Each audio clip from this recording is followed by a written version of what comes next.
So welcome everybody to the CS Leadership Roundtable, your monthly forum for actionable insights across customer success, support, and service. I'm Andrew Marks, co-founder and architect of the Success Coaching Training Program, HOA president in my local HOA community. And I'm thrilled to be leading today's conversation on managing internal change and uncertainty. This learning series is brought to you by Success Coaching, where we've trained over 40,000 professionals across 96 countries. Whether you're focused on customer success, technical support, or frontline service, our programs are designed to help your team deliver exceptional customer experiences. You can find out all of the details of our offerings on our website, successcoaching.co, or in the chat, where Ashley has provided some links and any coupon codes that we're offering. Also, make sure to check out our new value-based selling program, designed to transform how customer-facing teams engage accounts, shifting from transactional conversations to strategic outcome-focused partnerships. So a little housekeeping, a few quick housekeeping notes. This session is being recorded and will be available next week with a transcript. Use the Q&A button for questions. Higher upvoted questions get priority. And please keep the chat for commentary only. So questions in Q&A, commentary in chat. LinkedIn Live viewers can post questions directly in the comments, which will be relayed to us. Now, what sets our roundtable apart is our focus on real-world applications. We bring together industry experts who share practical insights that you can implement regardless of your company size or customer engagement model. Today, I have three outstanding leaders joining me, and I'm going to let them introduce themselves to y'all and have them talk a bit about themselves before we get started. So let's begin with introductions in alphabetical order with David. Oh, thank you, Andrew. Great to be here. I am a recovering former member of my neighborhood's HOA, for sure. Just here north of Dallas, Texas. Currently chief customer officer at a tech company called Disco. Been here for over 4 years. I've spent quite a few decades in the world of customer success, post-sale, account management, really just delivering software technology services to companies around the world. So the other important things to know about me: been married for over 36 years, which probably says a lot more about my wife's resilience and patience than it'll ever say about me. I was going to say, yeah, that's me. And I would like to compliment you on your taste of 70s garb, having hung out with you at the casino night at CS 100. In particular, the fro that you were wearing that matched up with mine. We were fro brothers. That was a throwback to back when I had hair. So yes, exactly. See, there you go. I'm with you. Little walk down memory lane. So I try to tell people this is my middle-aged man haircut. I ask them to cut my hair this way, or else I just look too young. Yeah. So yeah, that's it. Yeah, you don't look too young. Thanks, David. Next up is Lorenzo, joining us from halfway around the world. Yeah, I might excuse myself from the headline conversation for tonight. My name is Lorenzo Serva. I'm usually broadcasting from Sydney, Australia. That's where I'm based. But today I'm from Singapore. So it's about 2 a.m. here. I work for an American company called Dynatrace, where I manage the Asia Pacific customer success team with a focus on Southeast Asia, China, and Japan. That comes with some traveling. That's why I'm here in Singapore. It's hot and humid, like you expect from here. And yeah, very excited to be here. Thanks for inviting, Henry. Look forward to the conversation. It's always great to have you on this, Lorenzo, and we very much appreciate you getting up early for us. Hopefully, it's worth the time. And last but not least, one of our longest serving strategic partners to the Success Coaching team. We met Toby, 8 years ago? Yeah, pre-COVID, whatever that was, decade or two ago. Yeah, so glad we got a chance to have some face-to-face time just back in what was that, April, when I came up with my daughter to look at colleges. That's right. Yeah. Awesome. Breaks the bread in the spring. Yeah. I'm Toby Lucich with Return Leverage. I've been a management consultant and often an interim chief of staff, to executives from startups to Fortune 500s. simply because some initiatives are too big on top of that already large plate. So coming in to lend a hand on things from acquisition integration to org design or strategy shifts or technology deployments, which feels like we're all going through at a near daily pace. I've been partnering with, as Andrew noted, with the success coaching team for I think about 7 or 8 years now, and doing project management and change management boot camps. And so as we get into this today, happy to share some of the research that typically goes into those where it's appropriate, but always glad to join leaders that are actively in the field and tackling these topics together. So happy to be here. Awesome. Thanks, Toby. And as usual, thank you for making the time. And thanks to all you guys for making the time and being part of this. So let's get to the topic in hand. I want to share some data that might surprise you. It surprised me. Despite decades of change management expertise, 70% of change initiatives still fail, and 71% of employees report feeling overwhelmed by workplace change. We're putting enormous effort into protecting our teams, yet 37% feel less trust toward their employers after experiencing our managed changes. And change fatigue employees report higher stress and lower job satisfaction. Meanwhile, the data shows something interesting. Employees who feel empowered rank at the 79th percentile for engagement, while those feeling disempowered rank at the 24th percentile. And 64% of employees say they already have the skills needed to adapt to change successfully. I think these numbers are telling us something important, something that might challenge how we think about our role as leaders. So I'd like to start with a thought that might be a little uncomfortable for some. Maybe we've been approaching change in the wrong way. Usually we're told that change is disruptive and difficult. As leaders, we often feel it's our job to carefully manage change, guiding our teams smoothly through it, shielding them from uncertainty, and creating a sense of stability and calm. We attend workshops on change management and roll out communication plans, trying to make the process as painless as possible. But what if all of that, this protective and controlling approach, is actually part of the problem? What if treating change as something dangerous that needs to be managed is actually making us more fragile? I mean, think about it. The market doesn't pause for our change plans. Customers don't wait for us to finish internal transitions. Competitors keep moving forward regardless. Yet we often put a lot of effort into controlling, smoothing, and slowing down change for our teams. Interestingly, the most successful customer service organizations aren't necessarily the ones that are best at managing change. They're the ones that build teams who expect change, adapt to it, and sometimes even create it.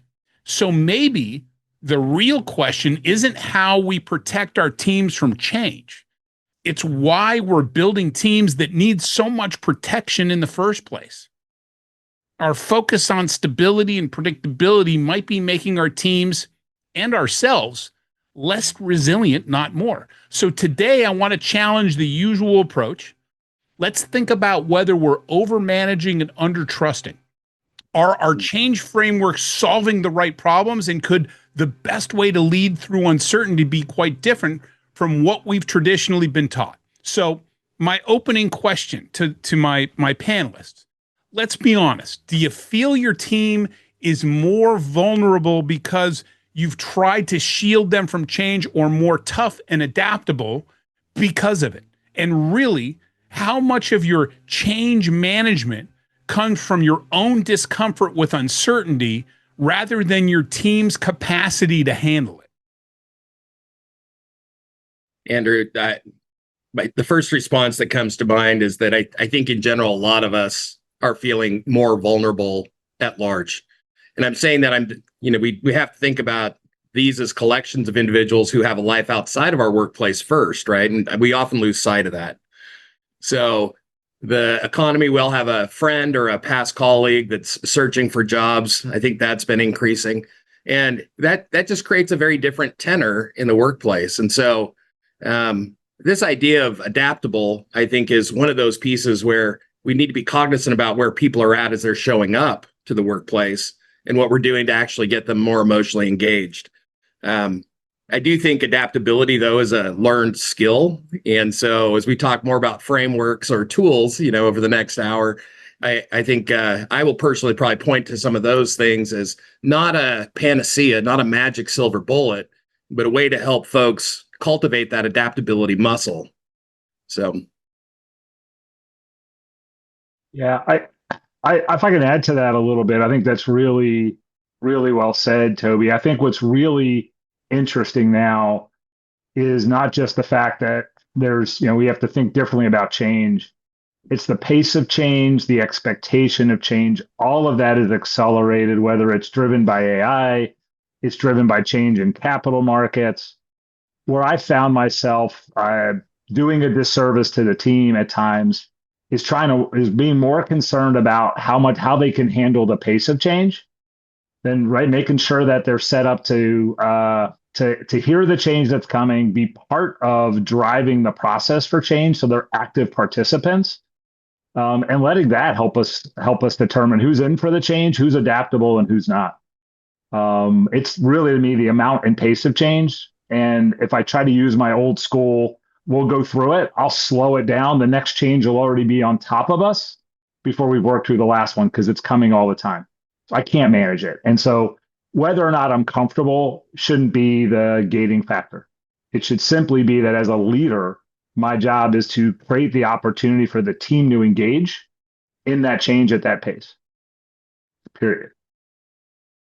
Love your point, David. I totally resonate with me. And for me, there's an additional dimension that comes with managing in a diverse, across different cultures and geos. So yes, it's about creating the framework for execution and keeping the pace through change, but also to push the decision and the actual activity down to a layer of the organization where they know how to execute in that market, in that framework.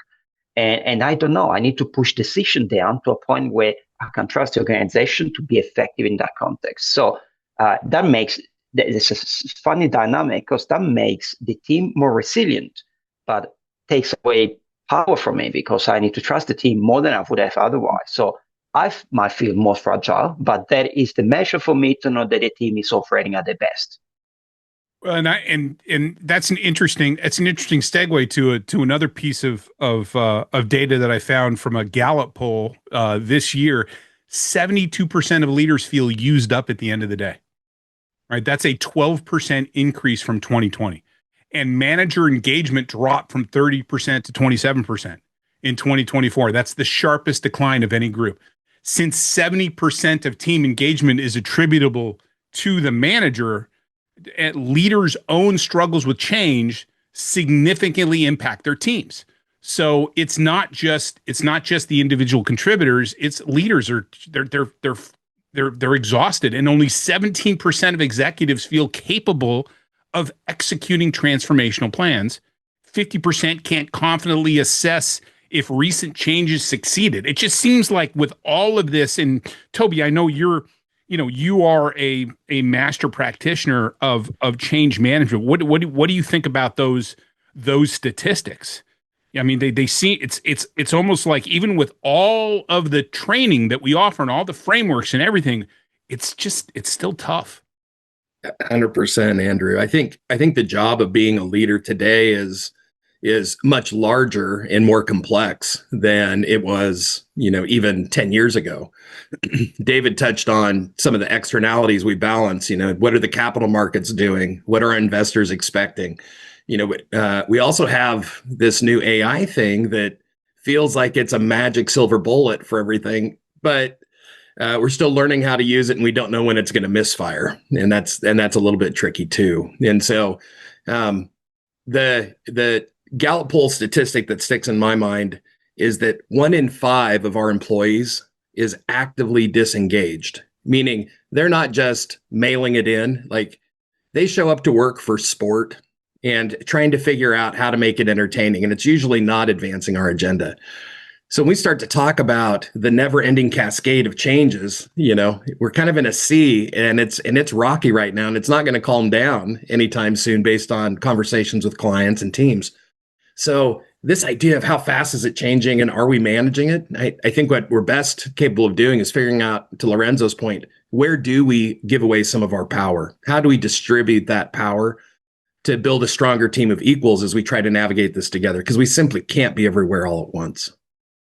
Well, and something that David and I were talking about before you guys jumped on as well is customer success. It's in customer facing roles, change is like the only constant.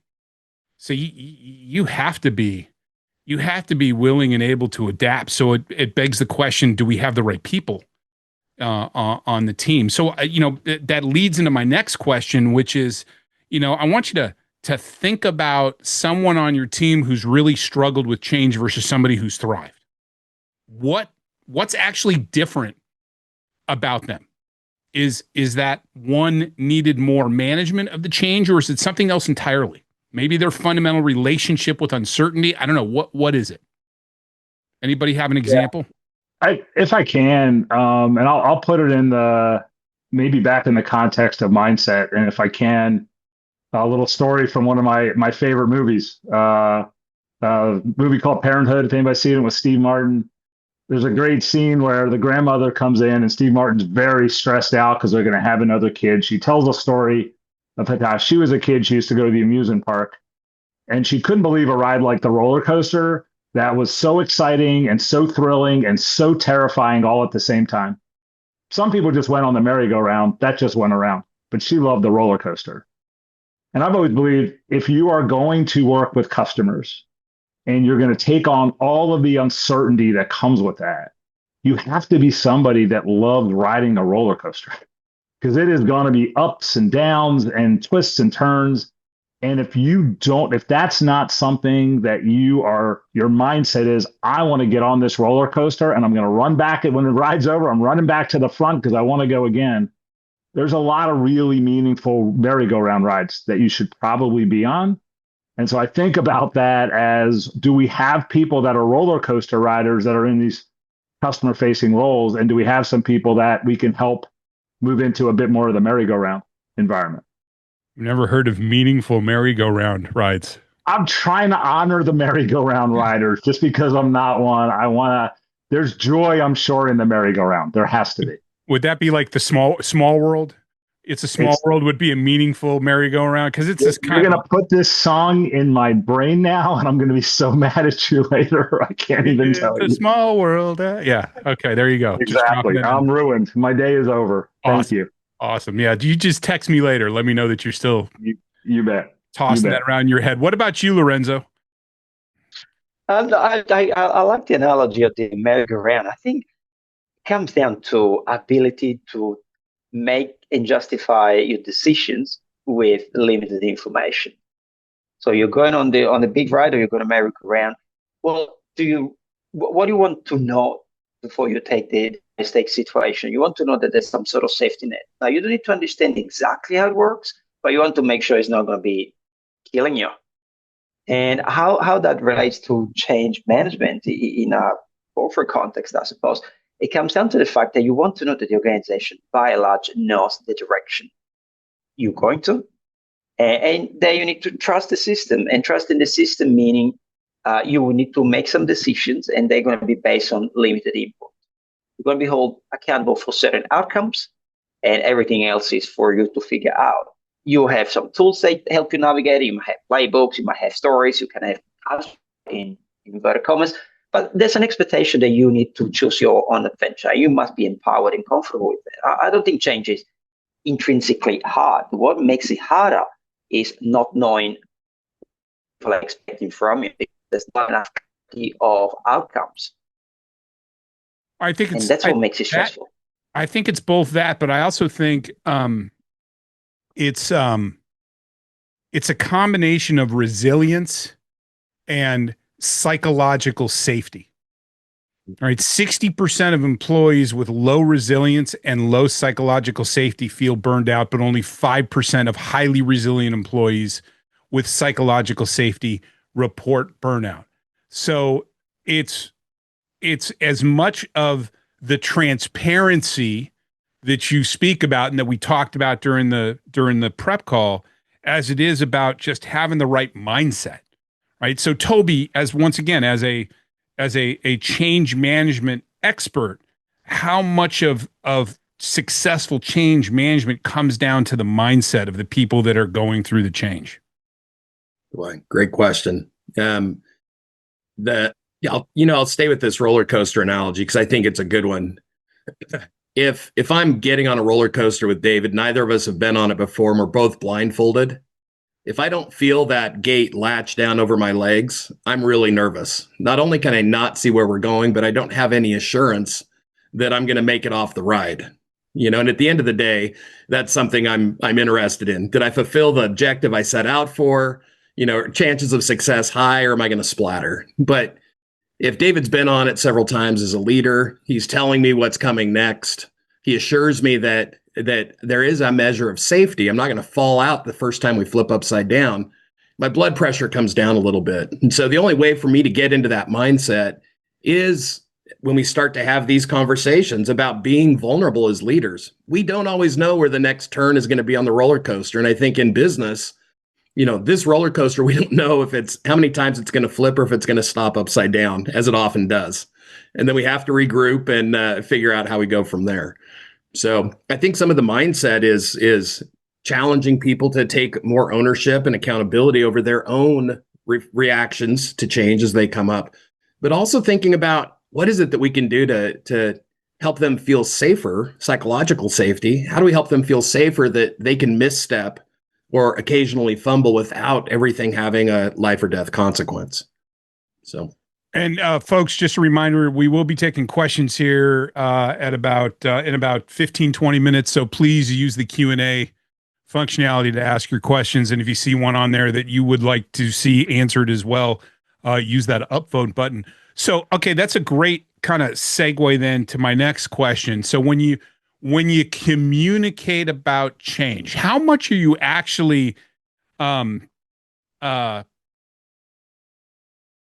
infantilizing your team?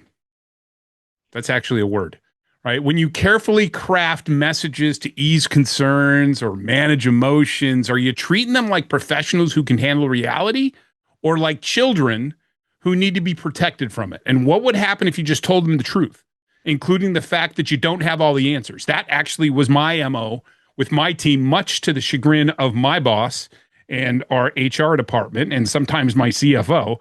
I was overly transparent, but I felt, from my experience, that built up a lot of resilience in my team. They knew that I wasn't just sugarcoating things. I was being honest and upfront.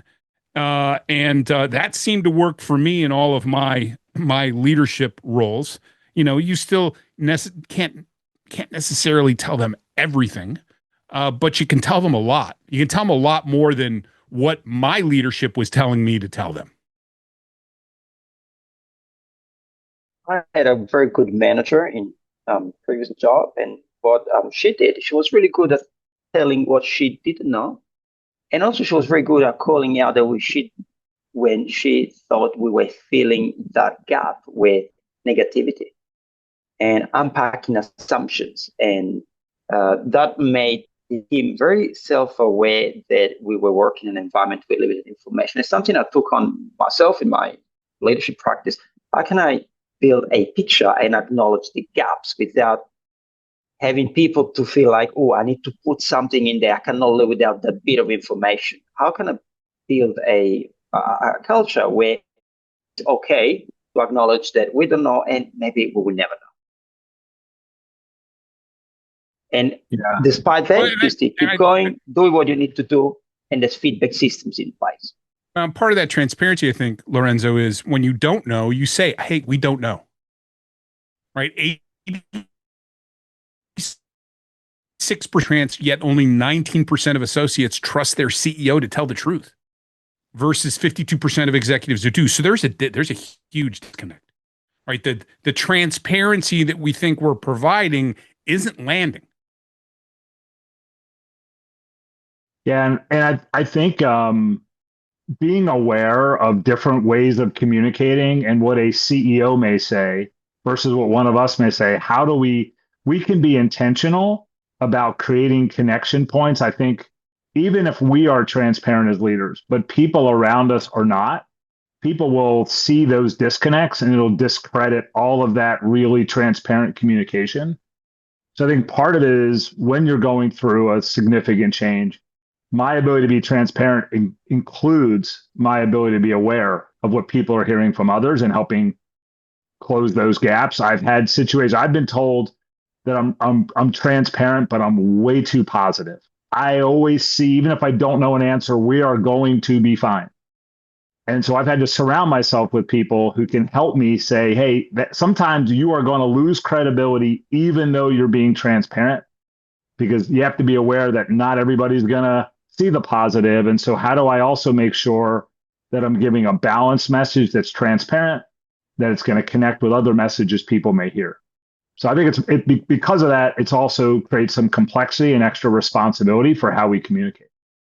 David, I'd add on to that and say that, when we speak as the leader in that official capacity, I think in our personal lives, we see so much messaging that is so curated and so massaged and so overly produced that sometimes it's hard to know if it's an authentic message or if it's the party line. And this is true of things we both support and things we don't. And so one of the strategies that I've seen teams successfully employ is not just me as a leader saying it from the front of the room, but also saying it in the cafeteria and also saying it in the sales office and saying it to the janitorial staff. There's an alignment piece that has to take place. And in today's hybrid landscape, it's really tough because I may not touch everybody in the office, or I may be working with Lorenzo half a world away, and I can't necessarily have that easy water cooler conversation. So this idea of how we connect and whether or not the message is perceived as authentic, I think is also this tricky part that we're dealing with in today's environment. Yeah, well, that authenticity breaks down when they're hearing different things from different people. And if your employees or your groups of employees are hearing different things, I mean, that's the problem. I've been in plenty of situations where I've been very transparent, and then one of my team members is talking to somebody on the sales team or in engineering, and they've heard something different. Right. Yep. And I think it's again compounded by the fact that we're not all in one place, right? We have lots of different channels of communication. And a lot of times you walk out of a leadership room agreeing on a message. This is what we just decided. This is what we have to go communicate. And then by the time you get a couple steps down the road from each leader, because we communicate differently, even if our intention was good, the message, whether we all want to be transparent, it still gets disconnected.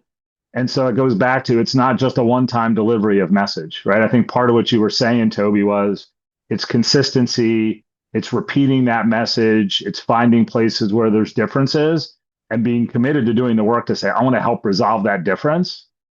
And that's really where I think the hard work comes, especially because we're so distributed now and people hear things, Slack, Zoom, in the room, wherever they're hearing it, it's in so many different places.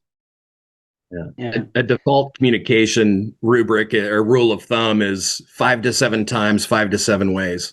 Yes. I don't know anybody that has the time to do that in today's work world, and it's exhausting. And by the time you get to that 7th repeat of the same message, it's also gotten boring. We've got 100 other things pounding for our attention, right? And so I totally agree, David. Maybe the trick is really a thing about how we activate others, that sharing of power again. Yes. Trusting that the most simplified message is likely to hold the most fidelity over time, too. There's a lot of nuance that doesn't serve us. Yeah, absolutely. It's very important. If you've got a complex message, I think it's very important to chunk it up and deliver the top line and make sure that it's understood, and then make people aware where to go for further details. Do not overwhelm people with knowledge. That feels defensive, that feels messy, that feels you're trying to cover up with an over delivery of information for the lack of direction. You're just trying to bamboozle people. And that's one problem. The other problem is that you are confusing on different layers or different channels, have different message. And so people feel that there's a survival mode that they need to activate when they need to piece together a story by going to an investigative mindset. They need to start looking for gotchas. Oh, they're telling me this, so must be something more. Where do I go finding what's real happening? And that's really negative. You really need to neutralize that. And if I flip the script on the customer side and going through change management where the customer comes into it, and applies to internal too, the importance of building champions. So having someone other than yourself as a referent, different level of the organization, different level of maturity markets, that can be your loudspeaker for the change message when you're not in the room. So you own the top line. Everything else, there's a system that helps you amplify. That's important, resonates better, frees up your time to evaluate the strategic direction of whatever piece of activity you're completing, and actually empowers people. Because that boils down to peace understanding and peace sense making of the change. I think it's very powerful. We should not. That's the ultimate test for the team that they can live through the changes, that they show you in practice how they go about sense making as the change comes about. And I like that consistency though is super important. That consistency across these, even if you have middle management that's helping you with that message, you need to make sure that everybody is saying the same thing. So most change management advice focuses on creating stability and predictability during transitions. Yet a little interesting nugget that I found: organizations focusing on stability during a change still see 60 to 70% failure rates. Even with careful management, only 34% of initiatives succeed. So what if that's backwards? What if the goal should be building teams that don't need stability, teams that can perform well in continuous uncertainty? What would you do differently if that were the objective?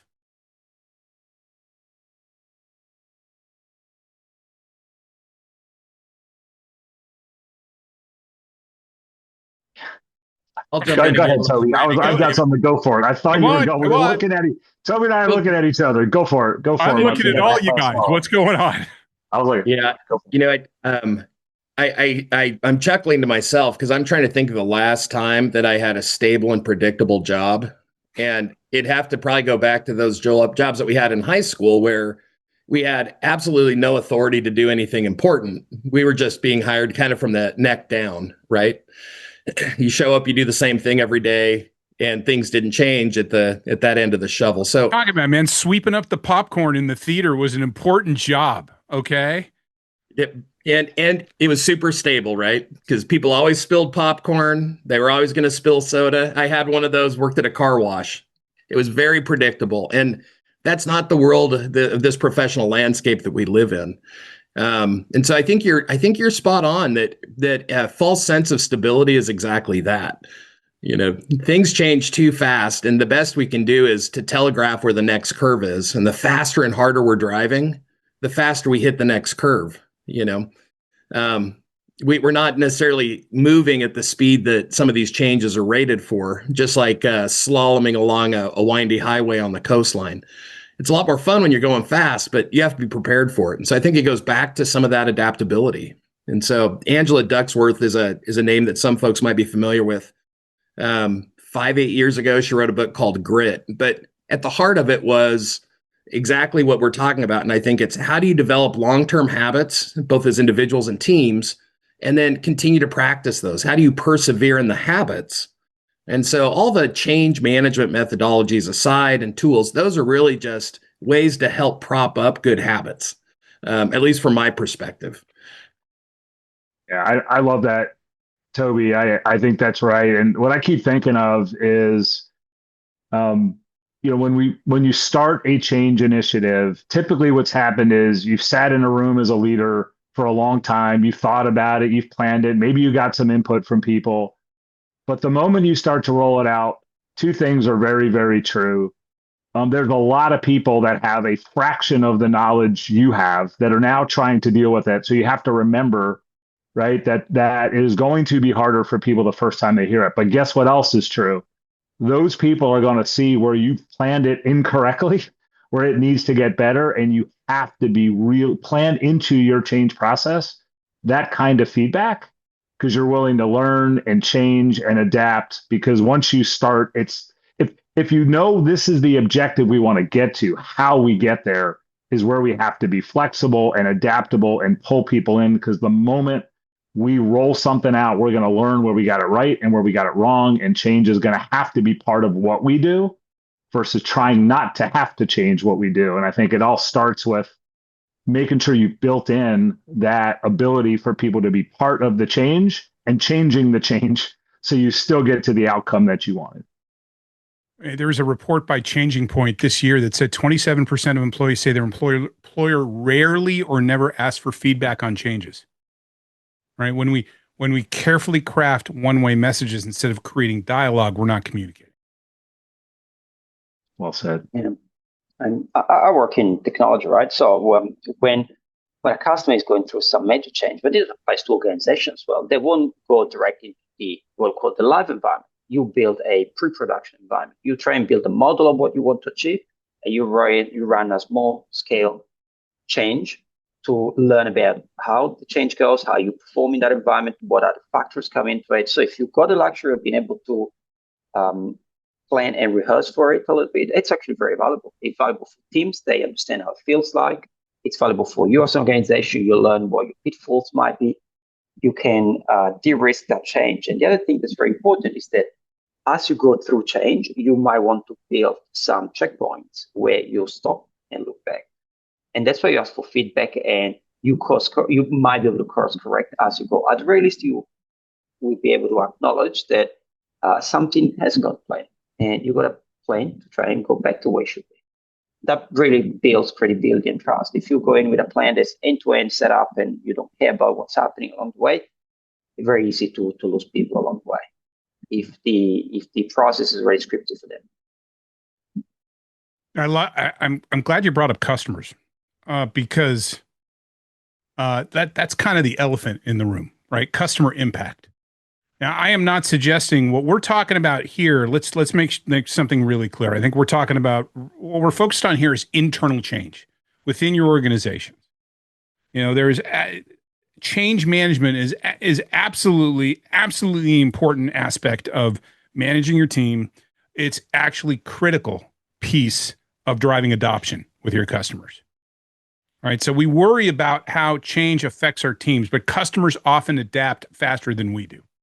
Right. So have you ever seen your team's internal drama about change create problems for customers that the actual change itself wouldn't have caused?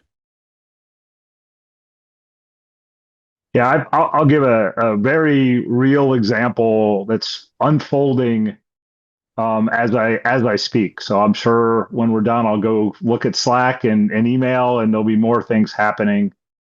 A little over a week ago, we announced a really exciting new release, new version of our capabilities, our product out into the market. Drove an incredible amount of customer dialogue. We're learning every day about how our customers are reacting. They're teaching us great things. We're really excited. We think the direction we're going is exactly right for the market, exactly right for customers, and we're real-time adjusting. And we had brought together a team to help us plan it and execute it and do product work and customer-facing work. And it's been out there for a week and a half, and our level of learning and our level of impact both feel really great. But there's a number of folks in the organization that this really changes what they're being asked to do. And for some people, it's really, really challenging. And I understand why it's really, really challenging. Your organization or the customer? In our organization, what we're asking them to do differently is really, really challenging. And I understand why it's challenging, but what it's causing us to do is have to slow down, stop, reset, rethink some things. And so we're in a place where we're spending time helping people be comfortable or figure out how they can draw some connections. And that's valuable from a human level. but the pace at which we are trying to unlock things for customers is counting on us not being slowed down by that. Right. And so that is real and very sympathetic and a level is empathetic to it all. But what we're really trying to do is do big things in the market. And that's how we win as a company. And we got to be careful solving for any one individual's desire to be comfortable with it. And so, boy, that is a quick drag on our ability to move quickly. It's happening real time now. We're spending a lot of time trying to solve for how do we not let solving for these individual issues slow us down, because it can't. It's real. Now, I had a very similar situation where we built a great organization where teams really broke through functional barriers, and we present an integrated interface to customers where everyone had a job to do, but the reality is that we were able to address any issue that the customer would have come up with proactively and in a very seamless way. And then change comes about, and everyone, out of fear, out of concern for their survival in the team, they will go back to their job title. And so that trust, that no silo approach kind of comes down, and you go back to process and responsibilities. That's great for managing change internally, but from a customer perspective, it gets harder to navigate because they start to hear things like, oh, not really what we do. You need to talk to this other team. And so the ability to deliver and to keep close to customers really decreases, and the customer need is not at the center of what you do because you're now focusing on realigning internally. I think that's it's a very considered component. The customer impact doesn't necessarily come from the change itself, comes from the willingness and ability to people to go above and beyond the requirement to make sense of whatever request the customer is coming forward with. And that's what drives the business forward. But if teams and people, individuals don't feel like they can take the freedom to serve customers to the fullest, then that's, yes, you're going to see customer impact. And it's going to be hard to ask people to do anything if they feel that they might be at risk for the very reason that they're doing the right thing, because the right thing hasn't been defined properly. Love that. Lorenzo, Toby, anything to add? Yeah, I would just kind of follow that on with, we all want to be perceived by our customers as that duck on water, smoothly floating along, regardless of how hard we're kicking beneath the surface, right? And as leaders, we have to discern between changes that are going to echo into our customer base and changes that are in fact small. We go through our days doing so many things without actively engaging our brains, from getting up and showering and brushing our teeth to going through and logging into all of our software and probably even answering responses. We just do it the way we've always done it, and it doesn't require a lot of decision capacity. But when we throw at our teams a whole host of things that they now have to remember, execute for the first time, there's a breaking point. It's decision fatigue. And I know that I certainly feel it when I'm switching contexts across projects or clients, or when I'm getting a rifle shot of inbound questions that I'm not already well grounded to answer. So this sense of overwhelm can't help but cascade into our customer interactions unless we're trying to control at least a little bit of this flow. And so, I would say while we can't, it's not stable, we can't drip feed people because we don't want to turn them into children. I think what we can do is be super clear about where our priorities lie. And there's a favorite book of mine from Robert Simons, who is a Harvard professor, and he talks about 7 strategic questions. And one of his strategic questions is, what is your hierarchy? Who is most important? Is it your customers? Is it your teams? Or is it your investors? But there can only be one. And the way that your organization is designed is going to dictate how you show up in your changes. And it's going to show up in how you serve your customers. And I think, going back to David's early comment about tumultuous markets, it's hard to know if our customers are our first priority, or if we're prioritizing teams to serve customers and then benefit investors, or if at times we're doing things just because it's the tail wagging the dog and money's telling us what to do. It gets hard to get behind a change when it's not about teams or customers. So I think that priority at the highest level of who are we taking care of first helps us put a lot of tough questions in context. Yeah, and I think with that, Toby, such a great point on every level. I think a lot of it comes down to helping people understand, what does winning look like? Because in the end, that's really what keeps people excited and engaged. If I know we're winning and I feel like I'm winning, I'm in, I'll deal with change. I'm okay because I'm winning.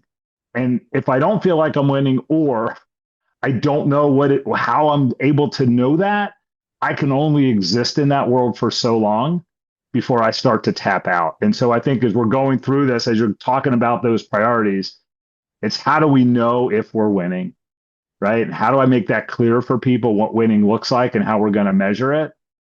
If we can get that right, I think we give people a lot more opportunity to balance those things out. So what would happen if you stopped managing the next change and instead just expected your team to figure it out? Not abandoning them, but trusting them as professionals to adapt. I've tried that. I've used that quite successfully. As a matter of fact, you talk about, I basically said, okay, well, here's the ultimate objective. I want y'all to sit down and figure this out. And what it did, this happened many years ago, Intact, which was one of the very early SaaS applications and one of the first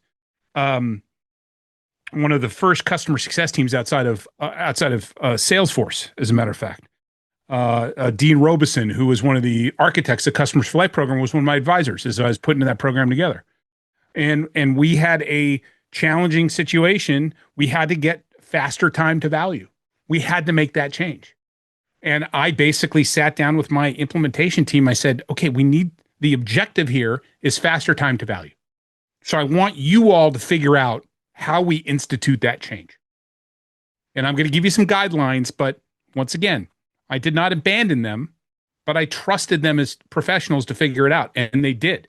And it was an incredibly mind-blowing transformation that we were able to make like over 4 months. The board was just blown away at how quickly we were able to move the needle from 6 months to 90 days, right? From a time to value perspective. So have you ever done that before? Have you ever tried it? Anybody? Andrew, I think that's what brought me to this work, frankly. I was a recovering finance guy, and I kept quoting out the value we could create with projects, and then they wouldn't get executed. And so, in my youthful arrogance, I said, I'll jump into the fray and I'll start delivering these projects myself. And you affect a couple of these big initiatives and discover that nobody cares because they didn't know it was coming or what they stood to lose. It gets pretty ugly being on that end of the conversation. And so what you're describing, the best example I can think of is when we're crowdsourcing some of the solutions, when the opportunity arises, when we can engage people to take ownership of it. I think that's brilliant. It just doesn't work for every change that we're combating. Yeah.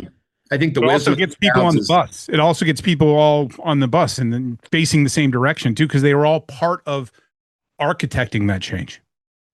We can Google or run stuff through AI today to answer almost any question under the sun, except what's in my boss's mind and what's that next strategic pivot that I don't have visibility to. And so whether it's right or wrong, people are manifesting answers that may not line up with the direction we're taking. And so I think if we switch that one thing and stop trying to manage it and just try to involve people in the change, I think that opens some really interesting doors.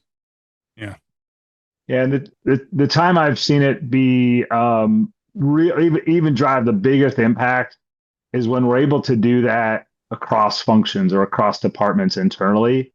If we can involve stakeholder, like day-to-day stakeholders, people that are actually dealing with the problems, that really understand the nuance of what we'd have to change to solve something. And I've seen us build very quick call and tiger teams, working teams, come together, help us figure out what that change should look like across teams. And we will support you. If it means some teams pick up more, some teams put down more, whatever that is, help us figure out how to get to this objective across teams, because a lot of times that's where things really get unlocked, and you need people with the right mindset, and you have to give them space to go solve it, and respect the fact that because they're closer to the problem, they're going to come up with better, faster solutions than you can ever dream up. and let them at it and support them and go implement that. And I've seen that happen a number of times. And that's when people, you're talking about getting people on the bus. They want to stay in the front of the bus, and they want to start driving, and they want to find other people to come join them because they're telling the story better than I ever could. And so to me, we can be proactive in looking for those opportunities because there's probably a lot more out there than we see.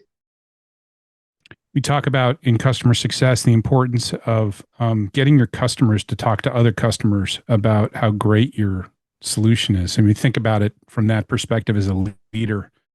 There is nothing more powerful than getting your ICs talking to the other ICs about how great this change is. That's incredibly powerful. So let's take some, we only got a few questions. So let's take these questions. Or just a reminder, folks, we will go until 1:15. If you do have to check out at noon Pacific, the recording and transcript of this should be on the website by this time next week. Usually by Ashley, what is it? Monday? We get it out there Monday or Tuesday at the latest, I believe. All right. So refresh this. Most upvotes. All right. Our first question comes from Michael. Michael, thanks for the question. Any advice on managing through changes as a first-line leader when you don't agree with the changes being made because you know it will negatively impact the team? Oh boy, this has never happened to me before. I'm being sarcastic. Toby, looks like you want to jump in on that one first. What have you got to say to Michael? It strikes me, Michael, because I feel that. Oftentimes it's we're looking at the change and how it hits us discreetly and not why the change was enacted in the broader context. Invariably, it's a give and take with most of these changes, right? We're shuffling resources or we're changing priorities. The hard part about leading that change is making sure our team understands beyond just our corner of the world, why are we doing this? And it goes back to that question of priority, I think. If we can't link an upcoming change for our team, if we can't communicate how it drives our mission and our priorities, it leaves you in a really uncomfortable place as a leader. And so, we've been discussing how do we activate folks across the organization so it's not a singular leader trying to communicate it. When it's bad news for our team, it kind of falls to us to understand how it's good news for the collective. Because we don't want to be part of the zero-sum game. And I think changes often manifest themselves that way. So if it's going to hammer your team, if their hours are getting cut or their profiles of their work are looking different or their objectives have just rocketed beyond their capacity, then we have to step back and really ask the bigger picture question. Why are we doing this? And it's in service to what? Well, you're what you're talking about is what's the case for change. But shouldn't what I was given that if I was posed that question by somebody who worked for me, one of the first things I would ask them was, okay, well, is there a way that you can frame this in a positive light from a WIFM perspective? What's in it for them? There's got to be a way. They're making this change. I know it's going to affect the team, but is there some way that you can spin that narrative in a positive way? Because it's not just about making the case for change. See, I actually took your course. I like what you're doing there. Yeah. Toby, not only about the case for change, but it's also about the WIFM, right? And what there's got to be a WIFM for them, right? Let me give an example and then maybe turn it over to you, David. The example that immediately comes to mind for me was a recent acquisition integration effort. And it was a very stable 40-year-old founder-led company that where it was taken private, and then they became the anchor in a PE portfolio. As we all know, big transactions like that, there's usually headcount. And so for those teams that have been there for 15, 20 years as an intact team, there's nothing more frightening than losing what's basically a family member, right? And so the messaging for them was incredibly difficult. And of course, managers and middle managers and senior leaders over some of those functions, they didn't agree with it. They saw their function as so integral to 40 years of success. And so in that example, the place that we landed was really getting clear with individuals about, if you're still passionate about the mission and what it's becoming, let's talk about finding you a new seat on the bus, because this seat doesn't exist. If the company that you loved is no longer the company you see, this is a really good time to start to rethink what your purpose is and how you take all of the skills you've developed and apply those elsewhere. I realize that's a hard message and it never sounds good when it's given to me, but it's the best we can do is to treat people as adults and give them the information we have.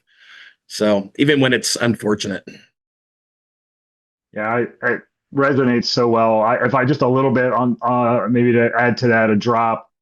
I think the question I always ask myself as a leader, I've been in this situation a couple times, and I try to help people with, is what's my identity? Is my identity, my value tied up in the fact that I'm leading this team? And so I want to be protective of this team, because if something happens to this team, who am I now? Right? And it's got all the human aspects of not wanting to negatively impact people. But some of the WIFM is what's really valuable today is adaptability, is the fact that I have skills that can transfer to other things. AI is disrupting what we do. So the real value is adaptability. And of course, you need deep skills. But the part of it is, how do I connect to that bigger picture and say, this is an opportunity for me to show that I can move into something new? Because guess what's going to happen? Change is coming again. So whatever that next thing is going to change again. And when I can say as a leader, I'm able to help navigate that, and I'll let things go because I'm willing to let go what's good, because I believe there's something greater out there if I let go of what's good. And I think that's a really important mindset to take when you're faced with this situation. Lorenzo, anything to add? Yeah, I like David's point around the knowledge bit. I do not let your knowledge define your identity alone, because the reality is knowledge is becoming a cheap currency. It's AI, it's access to information. So if all you got to offer is knowledge, that's something that will be a bit stressful, because it's not what drives change initially. The change is built on adaptability, it's built on resilience, it's built on ability to make decisions under limited information being available. So can you demonstrate that? And if you cannot, can you start exposing yourself to it? I think that's really the way. But back to Toby's point, I think that it comes down again to understand the change full stack. What do you think is the negative impact on your team? Might have been agreed upon at another level, because there's a wider conversation, there's an ecosystem direction, there's something else that makes that meaningful. And you align yourself with that bigger decision, so that A, you start making sense of why you're going through what you're going through. B, you might be able to find your next bright spot just by taking a wider look. And that's how you demonstrate resilience and adaptability, and you feel empowered about it. You're not the victim of the change. You are actively navigating it by finding your next best gain. Awesome. Oh, cool. Thanks, Toby. Our next question comes from April. April asks, April, thanks for joining us. April asks, with regard to managing change with our clients, how do our CSMs determine the level of support to figure out where the line is with regards to our scope of work? At what point do we need to direct our teams to pull back due to client responsibilities? I definitely have an opinion on this. Lorenzo, you raised your hand first. Why don't you, what's your response to April? I have an opinion too that was so keen on this one. I usually tell my team that they should be like a mirror to behold in front of customer. I'm okay for them to start a change. I would really like to see the ownership, the change transferred to customer. Say no upfront is disruptive. Say yes and builds way better relationships. And the same mindset that you use for empowering your team, you should translate to your customer. Say yes, and this is what your customer needs to do. This is what you should be measured. That's how I'm going to help you. I've got some tools and frameworks. We might call it playbook. We might call it strategy. So you don't need to reinvent the wheel all the time. But the ultimate criteria of success is the customer is owning it. The customer can put in their own words what they've done, what the impact is having, and what they're doing. If you can do that, you know that your strategy is effective. And you know the customer is going through this in the healthy, sustainable way. Your job is to not own the change management effort for your customer. Your job is to enable, or your team's job is to enable the customer to drive that change internally. I talk about this all the time when it comes up. You as a vendor should not be driving change. You as a vendor should be enabling the customer to drive the change themselves. Yeah, and especially, go ahead. I'm so sorry. Go ahead, Lorenzo. And if the customer can then tell the story using some of your language, that you've done an awesome job. And you should, and part of enabling the customer is giving them the copy, helping. Here's a case for change. Here's what the WIFM should be. You can reduce the friction of them driving. We actually talk about in our training, we talk about creating a change management toolkit. Actually, Toby and I, we've talked about actually building a standalone component to the program, just about, how would you build a change management toolkit that has a communications pyramid and a case for change and a WIFM and all this stuff, so that you can then take that in generic form and pass it along to your customer, your leaders at your customer, and say, okay, we've done a bunch of the heavy lifting for you. You can send this out as is, but we recommend you maybe personalize it a little bit. Yeah, I just pick up on the point earlier. We were talking about the power of getting other individual people to communicate change internally. Boy, there's nothing better than when you can create that toolkit and include in it, here's what other customers like you have done to go through this change. Let me give you a couple examples. I think that is really powerful too. So depending on how that change gets rolled out, if people say, we know enough about you, here's a toolkit, here's what some other folks have done, here's how they made some decisions at critical points, creates a lot of credibility for it as well. David, I love that. A couple of my fondest memories from consulting over the last many years has been when I've been able to connect two different clients facing a very similar change, because we often feel so isolated as we go through this. And what you guys are describing in terms of what is it that we can equip our customers with, it's that same conversation, and knowing that we're not going through it the first time and on our own. I do think, especially as CS professionals, we often end up working with folks after the first point of engagement. And so too often all they get is release notes, and there's no way to figure out what that means for them. And so some of these changes, I'm thinking about a product I use quite a bit with one of my teams. The entire interface had changed and over the course of about 2 weeks. And all of a sudden I went from feeling very competent and fluent just for day-to-day work to a totally new interface. And I didn't know what had happened. It was shocking. And the burden was on me to figure out now, where have I hidden all of my crown jewels that I've tucked in there so delicately? So this idea of helping clients understand both what's coming, but also what it means to them, is something that I think everybody could collectively probably do better work with. It's a fuzzy line for sure. Awesome, April. Thank you for the question. Let's move on to our next question here from Emma. Love that name, by the way, Emma. That's my daughter's name. In relation to fatigue, burnout for teams that are experiencing change with the addition of new campaigns, responsibilities, how do you address the point of capacity and how to look for what can be removed or streamlined so that the new priorities receive the attention needed without burnout? And it looks like David was going to jump in on this. Yeah, I'll be happy to start. And Emma, what a great question. I feel the pain. And I think there's a multi-directional opportunity here. When new responsibilities, increased workloads come, quite often there's an expectation of how quickly people are going to be able to absorb new things. And so one side of this is helping set expectations. We like AI is a perfect example of how this happens. We have AI now, so you should be able to do things. You should be able to have 50% more capacity. We can add that. Or we've rolled out this new software that we invest in, a new tool. Look at how much more you can do.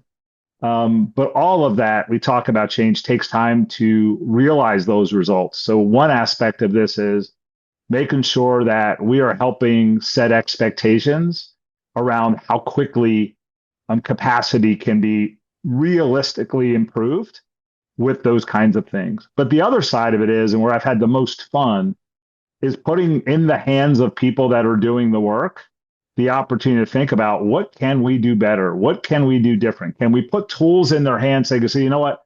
We cannot keep working the way we've been working and take on additional capacity. What can we do differently? Right. And give them the opportunity to rework some things. Because number one, I think that helps with burnout when people feel like they have some agency over what they're being asked to do. But quite often it creates a whole different opportunity to start rethinking the way the work gets done and solving some of that capacity. So I think it's working both directions. We're going to figure this out, but it's not going to happen overnight. It's going to take us 3 months, 6 months. Hey, team, let's go figure out how we can rethink things so we can take this on. And I think if you do that, that's how you start to, I think, address where people feel burned out because they just can't keep being asked to do more and more and more and more without more help. Emma, I think one of the key here is understanding that to navigate change as a leader, as an individual, you need to develop some negotiation skills. So you can do everything as long as you drop something else.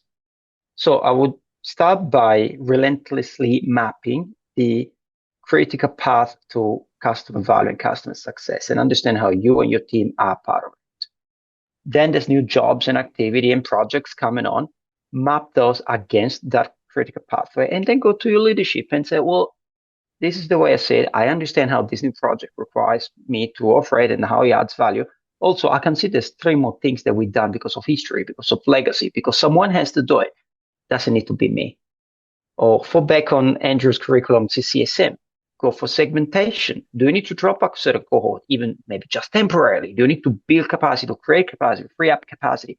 Would that be based on segmentation? Would that be built on some automation? But put forward some solutions that work for you. If you are getting burned out, your ability to be part of the critical pathway is diminished. You might do a lot of activities with diminishing return on your effort. So be open about it and come forward with what you think is the most impactful and focus on it relentlessly. Negotiate your way out of it if you can. That idea, I love that, Lorenzo, about how do we negotiate and do we feel like we're safe? You know, is there psychological safety? Am I going to lose my job to push back? So oftentimes, working with senior teams, well, I'll reference the Eisenhower matrix. And I think we may not know it by that name, but it's a simple 4-quadrant. And it's either, when it hits our desk, we do it, we delegate it, we defer it, we put it off to later, or we just delete it. And I don't know how many times I hear leaders saying, I don't know how to keep up with all of these things, none of which are their key priorities, right? Leaders are obligated to drive a very specific body of work forward. And, the more specific we get around OKRs and other kind of measures of success, our really number one task is what can we delete or delegate? And that ability to say no and negotiate a no is something we're not all well versed at doing. That's a muscle that we have to practice. And so I love your call out about exactly that. How do we have conversations when we're overwhelmed with requests and I sure can't do it. Nobody else has capacity. We're all burned out. They can't get on the board here. So how do we delete this thing? Eisenhower matrix. That's something that we teach in time management course in our program. Great. So that's key. Awesome. All right. Anybody else got anything to add before we wrap up? We do have one more question. It's not necessarily related to change management, but I do want to address it. If Andrew, you're still in here. Andrew Norton asks, any advice for somebody wanting to jump into CS? I'm working on CCSM level 1. Yay. But I have the skills needed to transfer, but not sure where to start. Andrew, my advice to you from one Andrew to another is, I want look at your experience, look at your work experience or a passion that you have. And, so let's say you're into, I don't know, you're into cooking. go out and try and seek a customer success role where you can put that experience or that passion, that domain experience into use. Right? That is smart companies that are looking for customer success folks. They value that domain experience over the customer success title, because you can parlay that domain experience into a tremendous amount of instant trust and connection with the customer when you're able to speak their language, be empathetic, understand their business and where they're coming from. It's the same advice I give to other people that are trying to get into customer success. So leverage your experience or your passion as a stepping stone into a customer success role. Lorenzo, David, Toby, I don't know if any other advice, or do you disagree with me? You can disagree with me. I agree. That was my way. In a previous life, I used to be a human resources manager. In my first move into customer success, I became an implementation consultant for an HR platform. And I didn't need to study the use cases. I was just able to talk about my past, and that was my way. So I totally resonates with me, Andrew. It's incredibly powerful. Incredibly powerful. Awesome. David, Toby, anything to add? Or are you in violent agreement? All right. Leverage your strengths. Yeah. Yeah, exactly. Yeah. +1. I was just going to say +1. All right. Well, we've reached the end of today's session. I want to thank our guests for sharing their valuable insights and experiences. Your contributions make these discussions truly meaningful for our community. To our audience, thank you for your active participation. Share your thoughts about today's session on LinkedIn by tagging me, our guest, Success Hacker, Success Coaching. We love to hear the takeaways. Mark your calendars for our next CS Leadership Roundtable on November 12th, when we'll discuss creating and executing career development plans. Finally, let me leave you with this. Great CS leaders know they don't have all the answers, but they know where to find them. And that's why we created this series. Have a great rest of your day and month, and we'll see you in November.